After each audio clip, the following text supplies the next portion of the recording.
if it works. And my main passion is growing roses.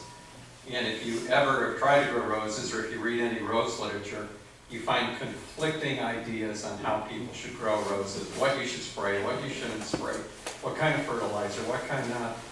And everyone all over the country has a different method for growing roses, and they all think that's why their roses grow. What they don't realize is their roses grow in spite of what they do to them, not because of what they do to them. So it's the same thing with grafting. So this is going to incorporate a little bit more than grafting. Again, some ideas that that might get your thinking juices, creative juices flowing to just come up with other ideas and other approaches to vegetable growing. So we'll have some grafting in here, but then also just some other things to think about. Maybe an idea that you can take on a particular crop and do something that someone else isn't doing. So I will also go back to the beginning, and I'll go back prior to the 500 years BC to Cain and Abel. And Cain, being the first farmer, began a selection process, or if you are superstitious, when hunter-gatherers moved into an agrarian society. So either one of those works.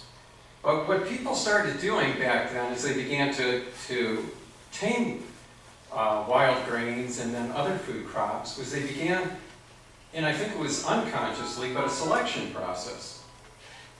And that selection process was to pick whatever tasted good. So over periods of thousands of years, we ended up with higher sugar contents in our food, because anything that was sweet tasted better. So we selected for sweetness.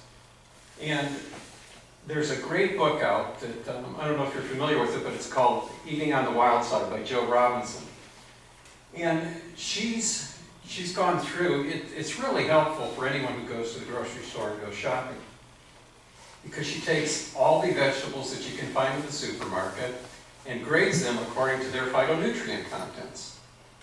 And she told me she was motivated to do this by a study that she saw with pre-diabetics in apples, trying to figure out if an apple a day would keep the doctor away.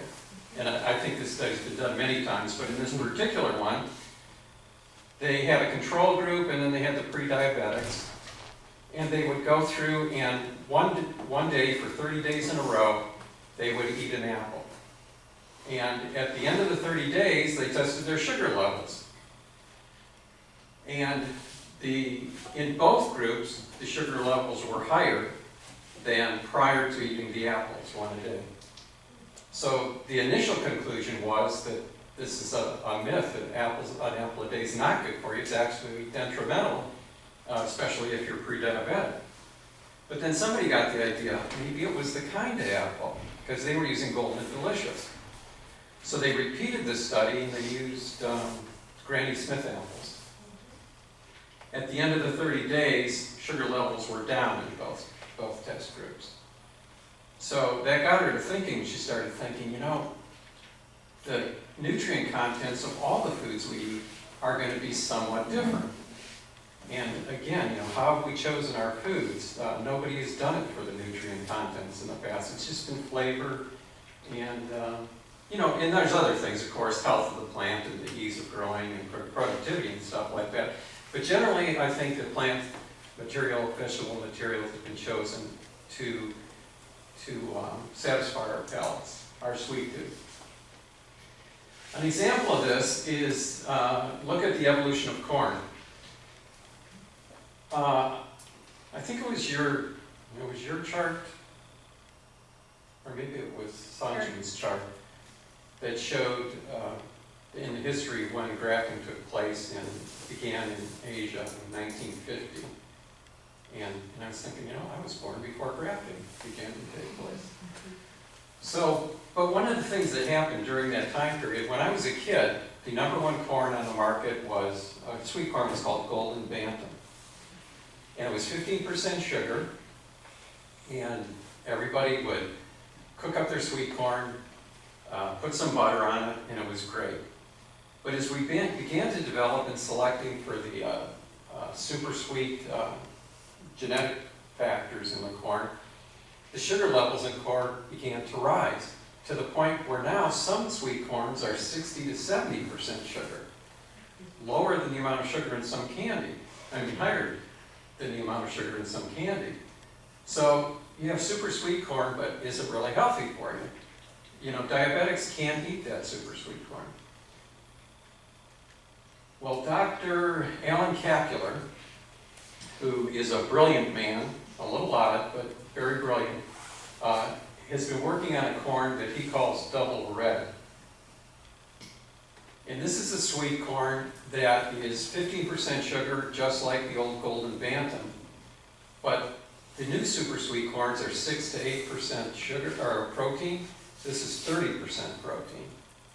So you can imagine the health benefits, along with the antioxidants that are obviously in the purple colors, and how much better a sweet corn like this would be for you. And I do have seeds of that. Everybody's welcome to a seed package. I'm not taking any seeds home with me, so after everybody has one, if there's extras, and Maria doesn't want them, you're welcome to take them. Is it a hybrid or open pollinated? It's open pollinated. However, we have been selecting from this because we're trying to develop a selection where the entire plant is purple. So it has ornamental value too for homeowners, and we want to put it in all American trials. But isn't that a beautiful corn? Doesn't it look good? But again, it's not going to be like the super sweet. You do need to add butter if you want the same great flavor, but very healthy for you. This corn arrow might be. So anyway, they brought up the whole concept of purple power, that the antioxidants that are in blueberries, or the anthocyanins, are found wherever the purple color exists in vegetables. So usually a general rule of thumb is the more color you see in a vegetable, the healthier it is for you. You know, the darker green of lettuce or lettuces with some red in them are much healthier for you than iceberg. They have more nutrients than iceberg. So those are the kinds of things to choose. Is that a book? What's that? Is that a book, Purple Power? It's not a book, but we were going to trademark the name and found out it was cultivar marijuana. So, so we decided not to. That was just a poster that was made up. So is that more healthy? I don't know. I haven't done any trials. I think in Washington they may be doing some. I don't know. Not government funded though. Yeah. You haven't had to pay for it. So again, all kinds of vegetables. I mean, look at the amount of antioxidants and other, you know, besides beta carotenes, the different types of nutrients that might be found in a crop as simple as carrots. By the way, the original carrots were not orange. You know, just like original watermelons were not red. It's just something that we began to choose because of their color for some reason, not necessarily because of their health benefits. Potatoes with antioxidant levels in are being developed. Tom Wagner out of Washington is working on these. He's also working on potatoes with a low glycemic index. He pointed out to me that during the potato famine, that the average Irish person would eat 8 to 10 pounds of potatoes a day. It was a main staple of their diet. Well, how could people eat, you know, food with that have the high glycemic index that potatoes have? Well, there were low glycemic potatoes then. They happened not to be disease resistant, so when the potato famine came out, wiped out those crops, and the varieties they ended up growing later on were not resistant, or were resistant to those diseases but had higher glycemic indexes. Celery, red stalk celery, again healthier for you. This is interesting, and I think this is an area of opportunity for people in the U.S. to begin to do something with. Off of Japan, the island of Hachijo is where people commonly live to be over 100 years old. They have the oldest population in the world. I think it's rivaled by the place in Russia or wherever it is in the mountains where they eat all the yogurt, but I think a little bit higher than that.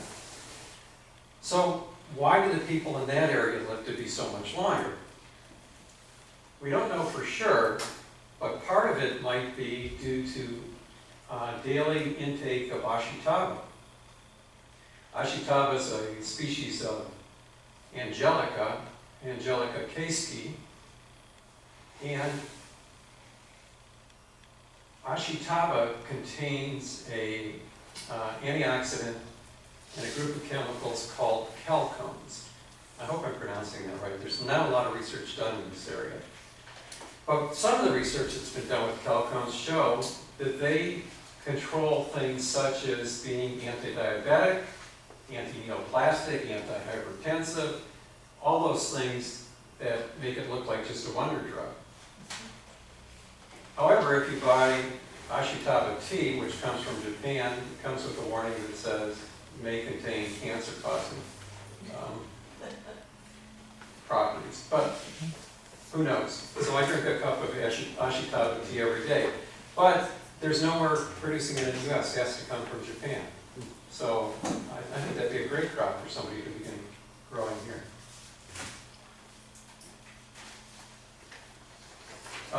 We talked about Luther Burbank earlier today and about his experiments with grafting. He did a lot of different things. One was producing spineless varieties of cactus.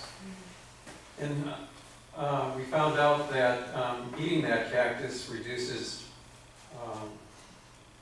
blood pressure and your cholesterol levels. And it's also drought tolerant. This is Cucurbis. This is the fig leaf, the Physofolia.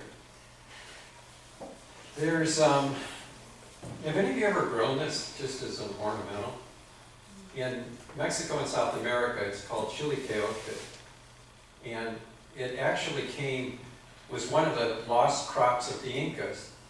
The Incas called it the 7-year melon because once it's harvested, it can store for between 3 to 7 years. So in times of famine, they would have something to fall back on. The amazing thing about this is that in areas that are relatively frost-free, maybe temperatures down to 25, it's a perennial. And the first year that I planted one of these seeds, it grew up into a mulberry tree that I had 30 feet up in the air. And right now the tree is covered with melons like that.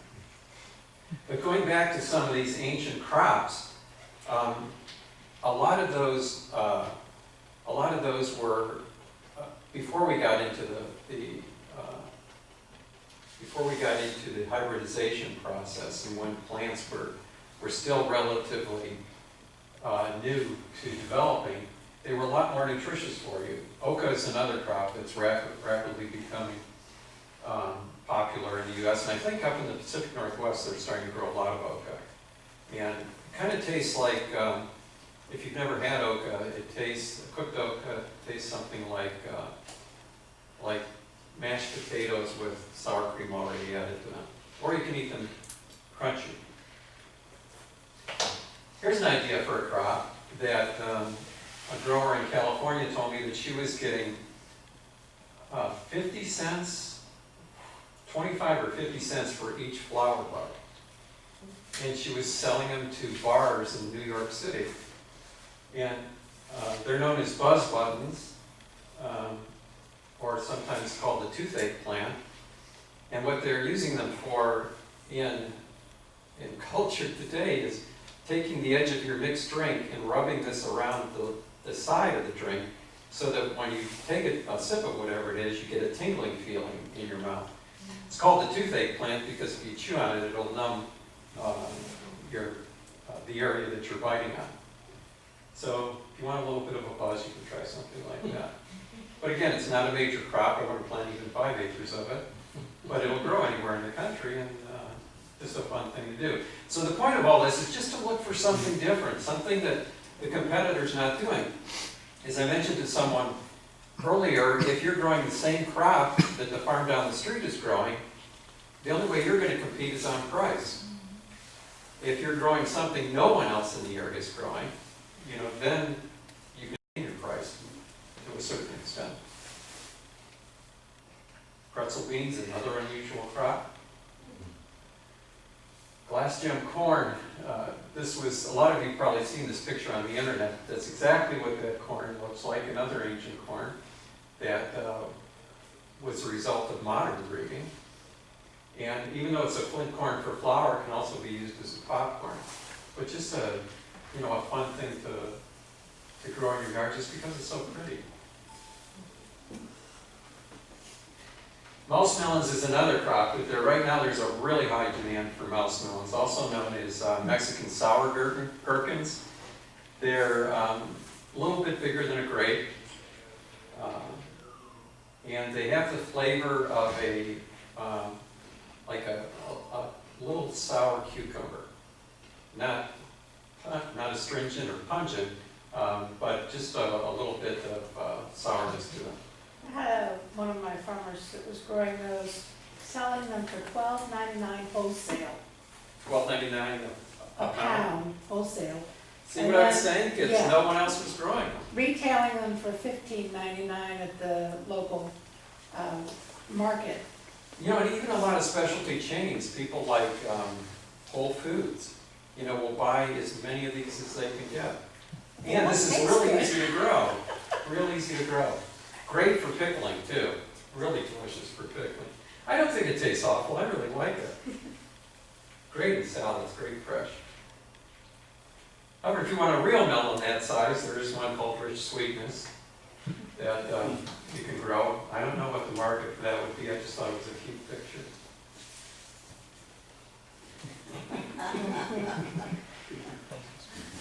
When it comes to eating healthy, one of the things we want to do is get our children involved into healthy eating habits. But the way that you're going to get them excited about eating is not by putting a plate of Brussels sprouts in front of them, but with some of the new hybrids, like the kale export, we cross kale, which again nobody wants to eat if you're a kid, but cross them with Brussels sprouts and maybe you can get somebody to eat them. So another new hybrid vegetable that there's a quickly emerging market for, and I imagine probably it'll be saturated in a few years, but right now anything you can grow can be sold. And there's also ornamental value to it. In our landscapes, there's a direction towards having, I call them edimentals, but ornamental plants in the landscape that also have nutritional value or can be eaten in some way. A lot of the new blueberries that are being grown are plants that have some type of ornamental characteristic to them, like maybe beautiful fall foliage or colorful summer foliage with little bits of blues in the foliage. But mixed into a landscape, you know, that plant is really great and you can eat it whenever you want.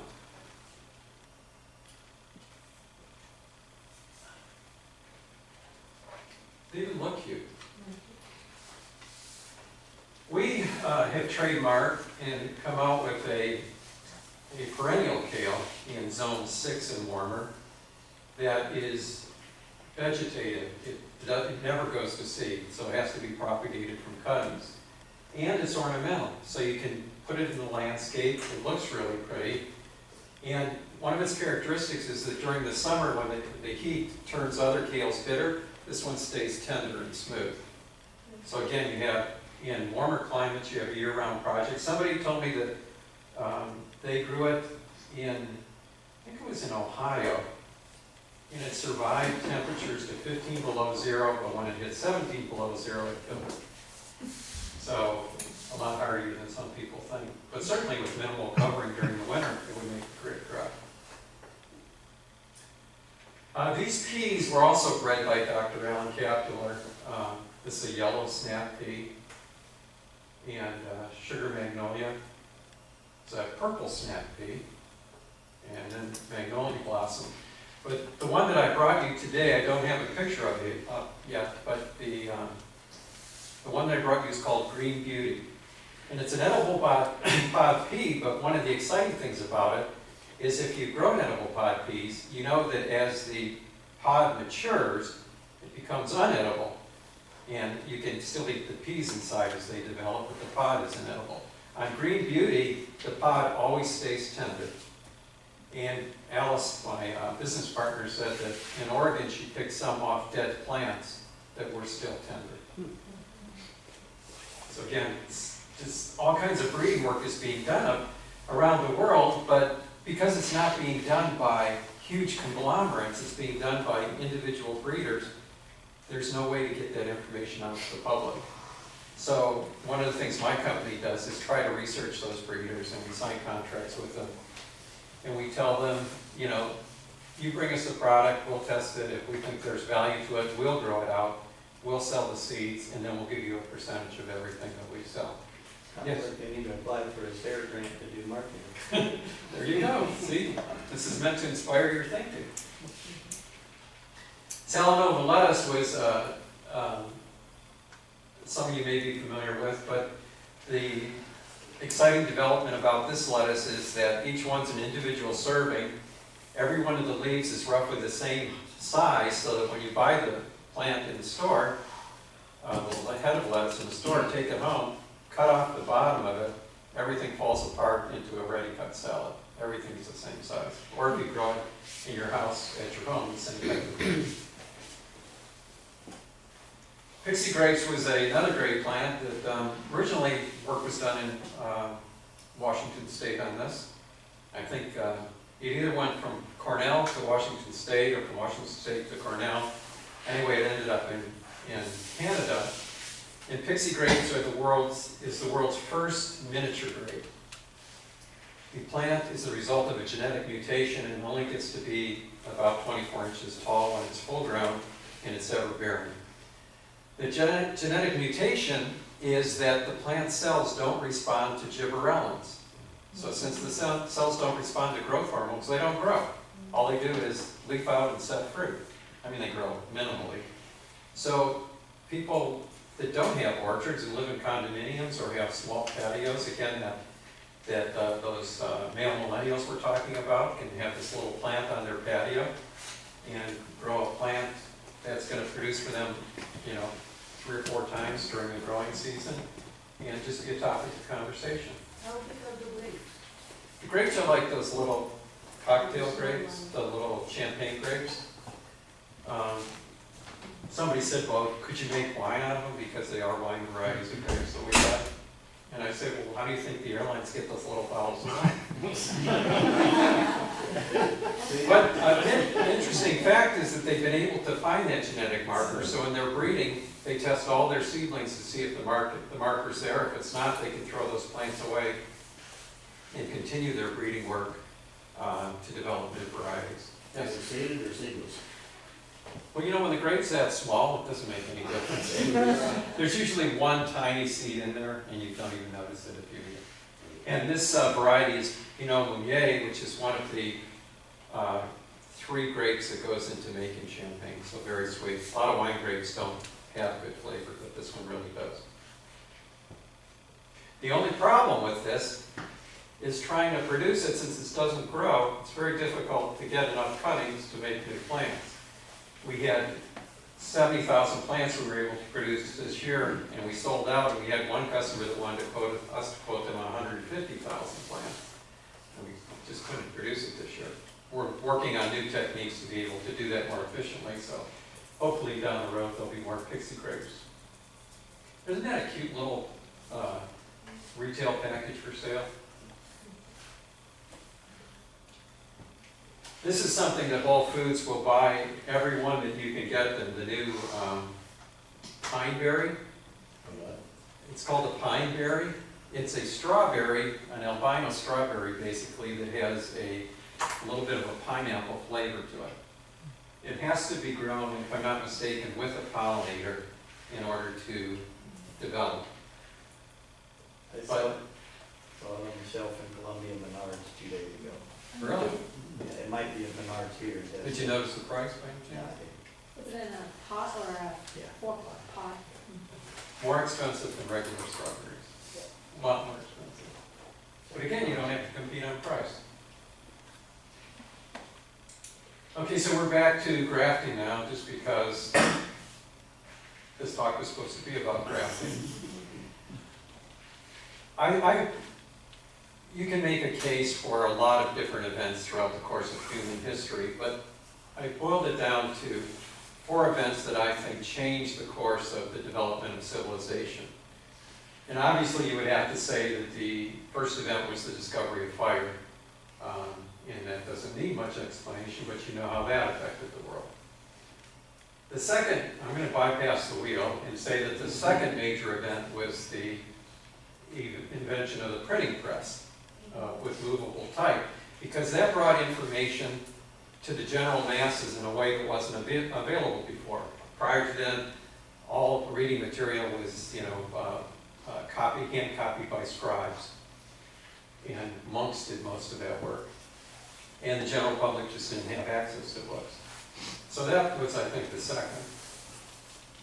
The third, you could argue, is indoor plumbing that allowed people to live in larger areas in cities without worrying about diseases anymore. Because where you had large people congregating before large populations, there was always, threats of diseases and plagues and things like that. So again, this was, I think, a major development in the advancement of civilization. And then the most recent one, of course, is technology, which puts information at our fingertips all around the world, something that never existed before.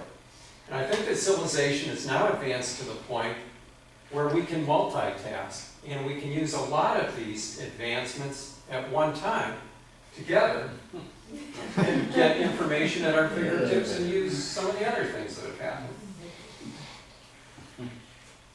The point of all that is that I think that grafting is the next major innovation, at least as far as the vegetable world is concerned. And the opportunities there are endless. We're talking about what's out there in rootstocks. What about if you could develop, and there are rootstocks out there, but say that you developed use something like, we have been experimenting with, I think it was SALANOVA, I'm not sure. But there's a lot of really drought-resistant rootstocks. What if you could plant a tomato crop, water it in, and then never water it again, and then just harvest from that point? Even if you weren't using it commercially, which you obviously could, just think of the retail potential of that for gardeners. To just say, put in your tomatoes, water them, and you're done until you're ready to pick them. Frost-resistant rootstocks that allow you to plant that crop anywhere from 2 to 4 weeks earlier than you would anywhere else in the country, because the soil, even when danger of frost is starting to be over, the soil is still too cold to plant some crops. That, by the way, is Jared Gettle and his wife. Jared owns Baker Creek Seeds. When he started the seed company when he was 17 years old.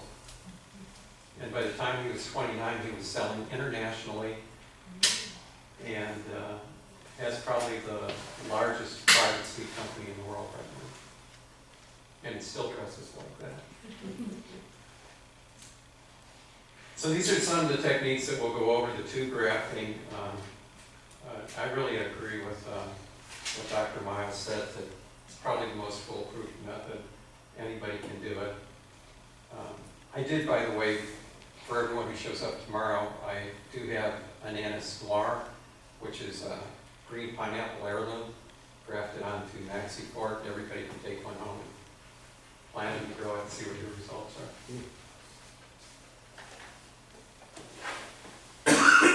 To me right now, there's nothing cuter than a grafted tomato. I just want to take it home and cut it.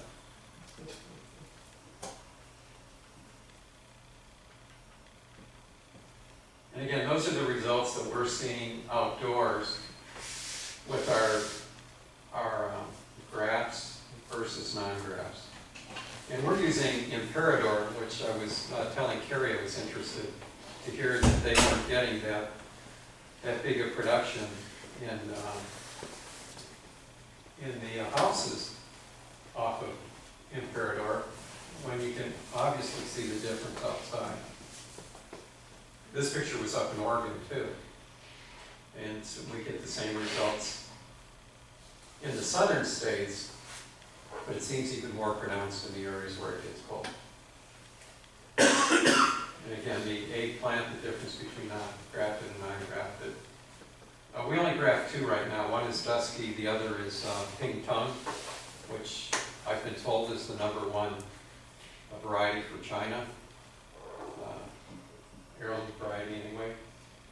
And we are testing one this year. I don't know if you guys get the Burpee catalog, but they came out with an eggplant called Meatball. And the reason is because the flesh is so thick, it's like slicing meat or beef. And so it's great for people who like to bake eggplant without getting watery. There's no bitter aftertaste or anything. So I think we're going to have maybe 40 or 50 of those available for sale this year. It's the first time we've tried it, so I really don't know what the results are going to be, but I'm expecting similar results. We're talking about commercial production, and this was taken at Oregon State in Corvallis, Washington. And this is Jim Meyer's rows of indigo rose tomato.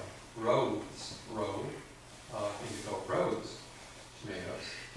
And he found triple the production in the fields of indigo rose grafted versus non-grafted. And you know, often we're talking about 30 or 40 or 50% increases, and what a difference that makes to a farmer. What about a 300% increase?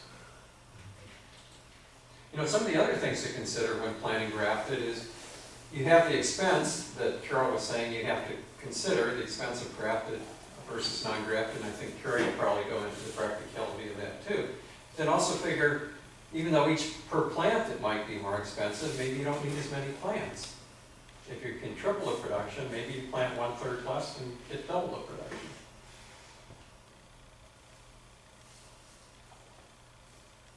This was one of the organic, some organic alliance up in Oregon, I think. Anyway, just briefly about some of the tomatoes and some of the breeders that we're working with. Originally, the indigo tomatoes started with indigo rose from Jim Myers. OSU now owns the trademark on the term indigo. And any tomato from that breeding project that has the high anthocyanin levels in it is now called indigo something or other. So the first one was indigo rose. There's breeders now have indigo blueberries, indigo goldberries, indigo creamberries, indigo apple, just depending on the breeder. And I brought for you today Jim's newest release, which is indigo cherry drops. That is a great flavored cherry tomato and not as late as the indigo rose. This produces in 70 days, where indigo rose you're looking 85 to 90 days. So great flavor on the indigo cherry drops. Look how pretty the indigo tomatoes look when you mix them together.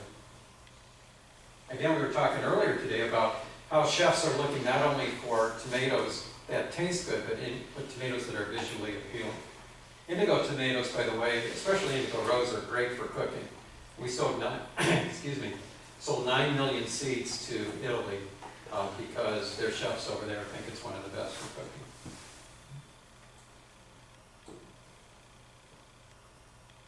And I told you about how Jim tripled his production in indigo rose out in the field.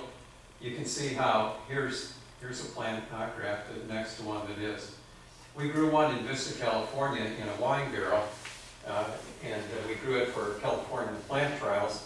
So it was ready, started the greenhouse in March, and from March to October we counted the production and we got over 900 tomatoes off one plant. Are these all on Mexiport? Pardon? What were they on? These were on Imperador. Imperador, okay. Which is what we use exclusively now, unless we get a custom order from a farmer who wants a particular rootstock.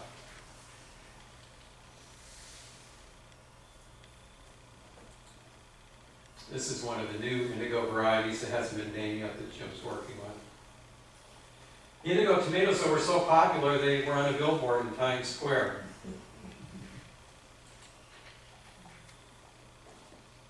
This is indigo apple, which is from the breeding work of Brad Gates. Another unnamed indigo. And then we have a breeder that is coming up with some just outstanding flavors and again some unbelievable appearances of fruit. And then growth characteristics that are really conducive to small patios and small apartments. And I was talking during lunch to I don't know who I was talking to. I don't know if it was Gary. Carol, but it was. We were talking about the dwarf tomato project.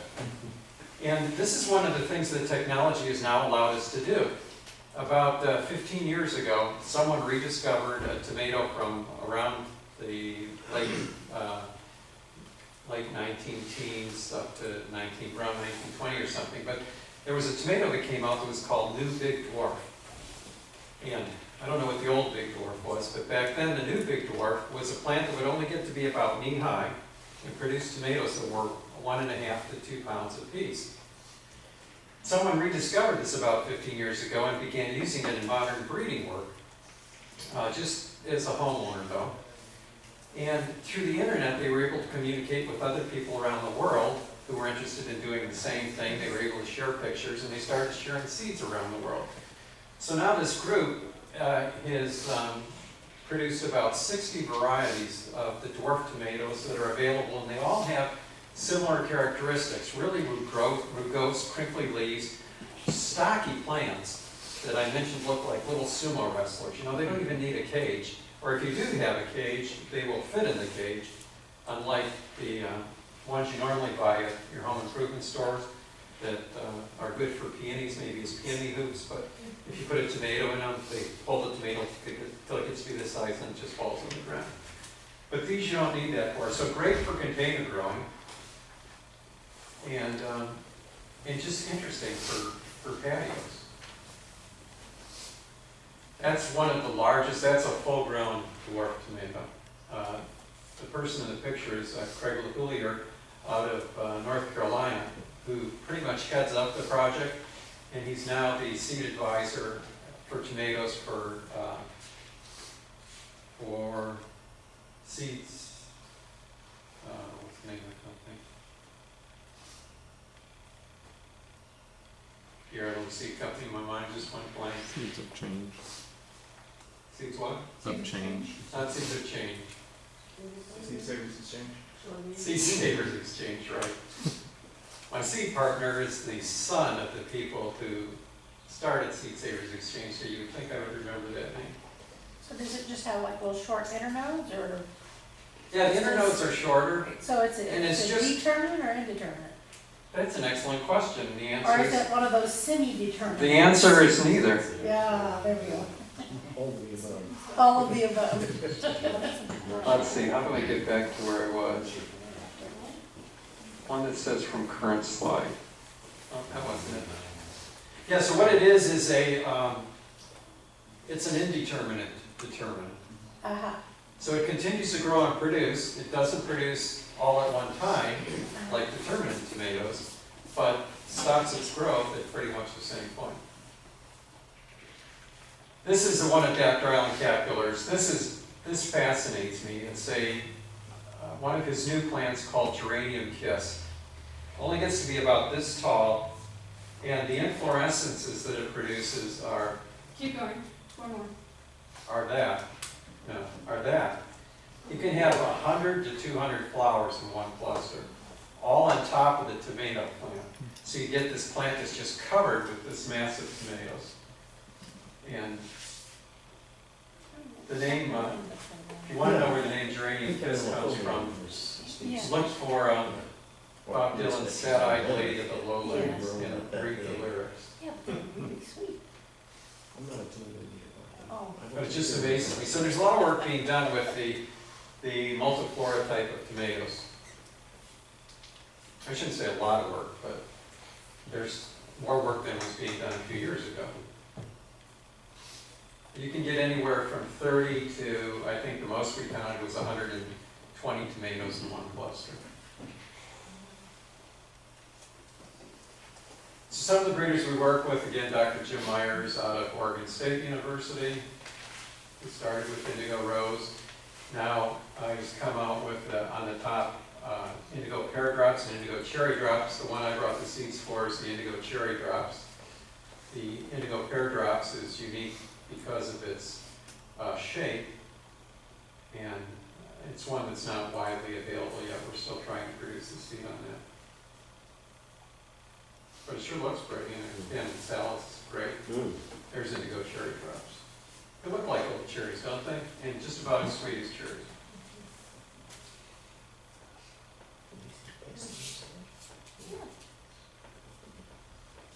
This is a collection of different varieties that haven't been introduced yet.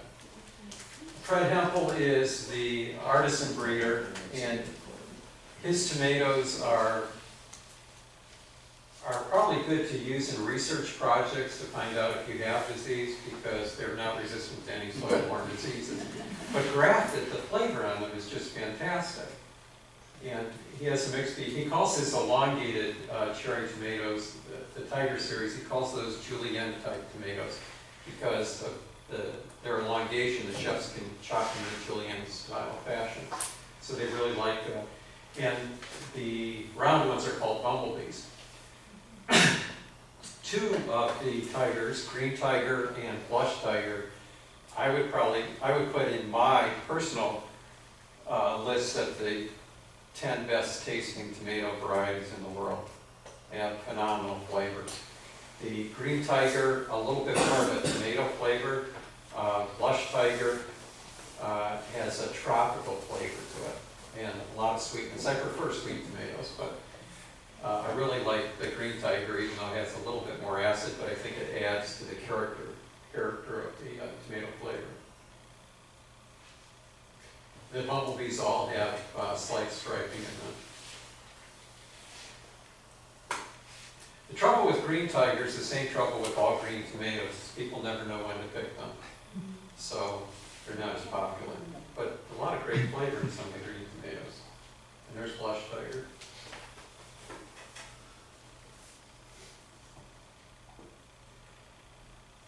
If any of you have ever been to the National Heirloom Exposition, that is in Santa Rosa, California, you'll know about what goes on there, but if you haven't been, you should put it on your list of things to do sometime. It's held in September of every year, and heirloom growers of vegetables from around the country go there to show what they've done. Brad Gates is one of our breeders that I showed you pictures of earlier that began breeding his work out of heirlooms. So he produced a lot of heirloom-looking tomatoes that are actually modern breeding. And his tomatoes have such great flavor and such good appearance that they actually made the cover of Martha Stewart Living. No. And Brad has a website if you want to look at it and see what he's done. But again, not a lot of disease resistance to his tomatoes, so if you are in an area with heavy disease pressure, either growing containers or make sure you tube graft them. These are Brad's Indigo series of tomatoes. The dark one is Indigo Blueberries, then Indigo Goldberries is the golden one, this one right here, and then this is Indigo Creamberries. Here's Tom Wagner. Tom, when he was 18 years old, developed green zebra tomato and made no money off it, and since then has come up with 10,000 different tomato crosses and made just as much money off them as he did off green zebra. But the thing about Tom is that he's first of all, he's socially inept, but he's a wonderful person. And especially if you like talking about tomatoes. He can tell you on those 10,000 crosses what the flavor was in each one, what characteristics were in each one, and he just never stops talking about tomatoes. He's a tomato savant. But to the point where, it's hard to believe he's married, but he is married.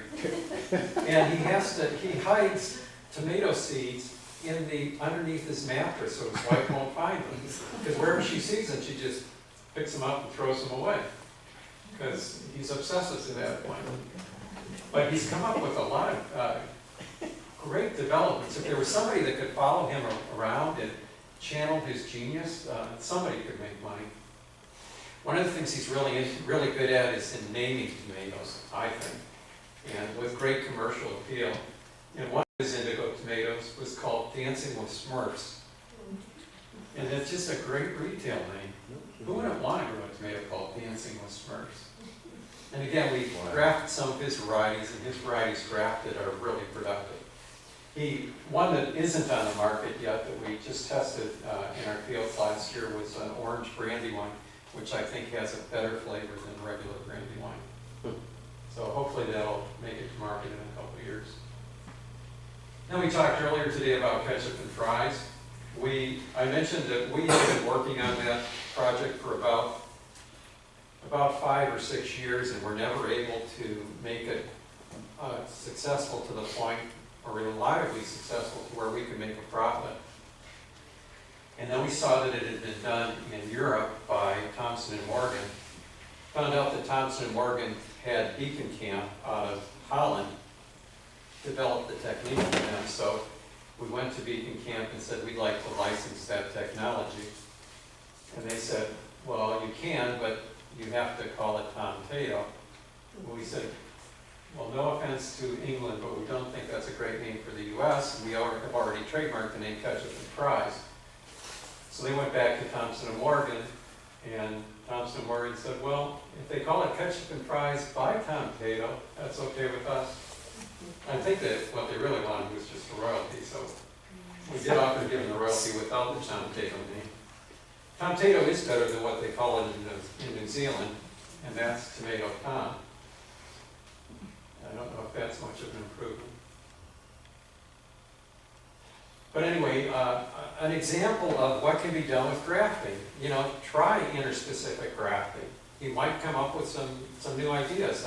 One that Beacon Camp is working in right now, and I don't see a lot of commercial potential for it, but is grafting eggplant onto potatoes. You know, again, I don't think that's going to be great, but you never know. They're also grafting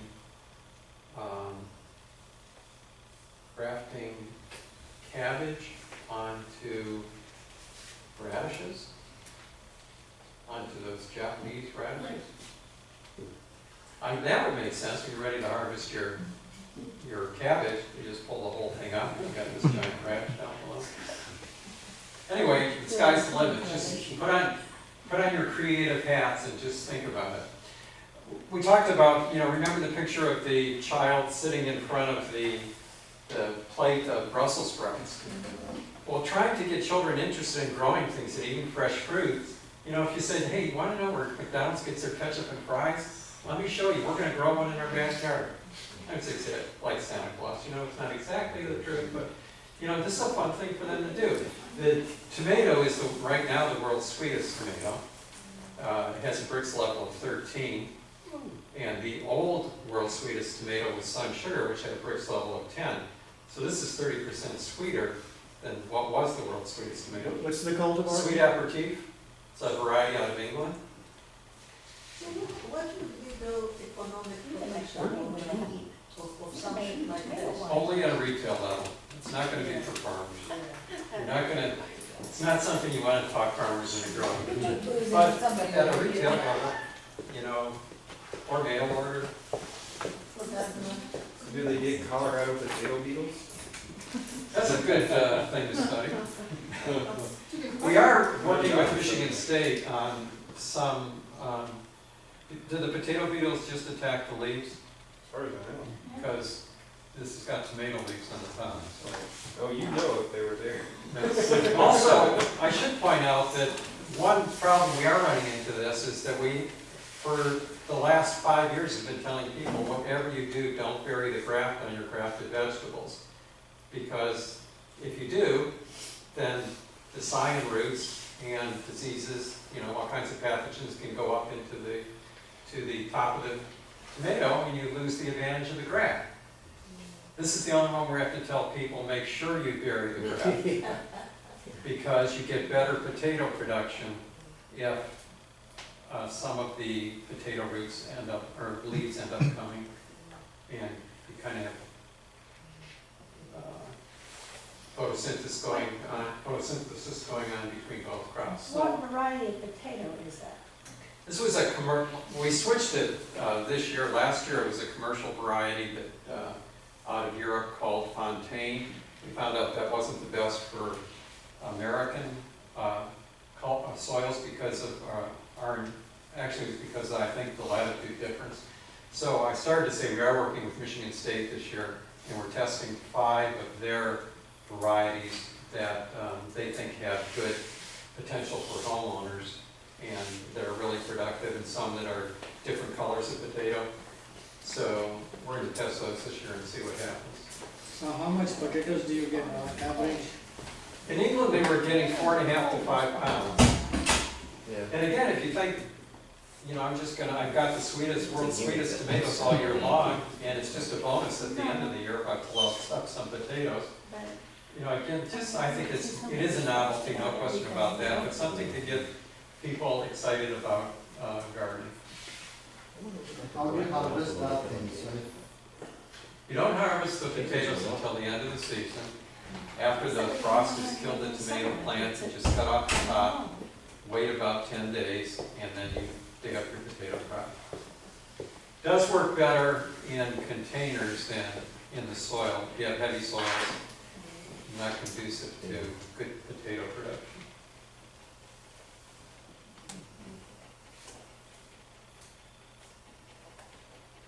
This we showed at the Ohio Short Course last year, which is now called Cultivate. It was one that we grew just for the show, and I think Cultivate's in July, right?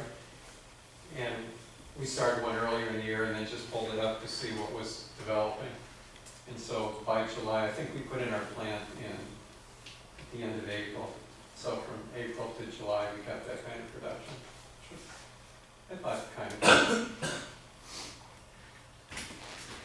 So Thomas Jefferson said, to close, I know everybody's starting to get a little bored and want a break, but he said the greatest service which can be rendered to any country is to add a useful plant to its culture. And everyone in this room has the opportunity to do something like that. So think about it, just be creative, have fun, and if you can make money while you're doing it, that's just a bonus. So thanks so much.